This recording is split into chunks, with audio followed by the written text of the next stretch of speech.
sa lagay ng ating panahon ngayong hapon po ng February 4, 2025. Sa ngayon po ay patuloy pa rin natin na binabantayan ang sama ng panahon na nabuo na nakapanahon po sa Intertropical Convergence Zone na nasa layo po ngayon ng 1,320 kilometers southeast ng Mindanao. Kumikilos po yan pa west-northwestward at papasok sa ating area of responsibility bago mag-weekend.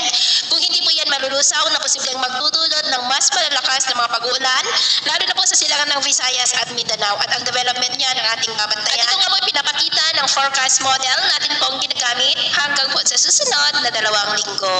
At sa lagay po ng ating panahon ngayong hapon ay cloudy skies with isolated rains pa rin sa ilang bahagi ng La Union, Ilocos Sur, Cordillera, Cagayan Valley, Central Luzon, Calabarzon, Camarines Norte, Southern Palawan, Southern Cebu, Bohol, Leyte, Sulu Archipelago, Zamboanga Peninsula, Northern Mindanao, Caraga, Davao Region at Sorsogon. At mamayang gabi po ay posible pa rin ang mga isolated rains sa ilang bahagi ng ating bansa lalo na sa may Cagayan, Apayao, Isabela, Mountain Province, Tarlac, Zambales, Pampanga, Calabarzon, Marinduque, Camarines Norte, Mindoro Provinces, Bohol, Sulu Archipelago, Zamboanga Peninsula, Surigao Provinces at Davao Oriental.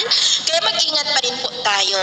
Atin naman pong mabaybayin, dahil sa amihan ay maalon po ngayon sa buong baybayin ng Northern Luzon, maging sa kanlurang baybayin ng Central Luzon, ng mga alon po dyan ay posibleng aabot hanggang sa 1.5 to 4 meters height. Kaya hanggat maaari po, iwasan na muna natin ang papalaot dyan sa mga may kulay pula para po mas makaiwas sa mga sakunang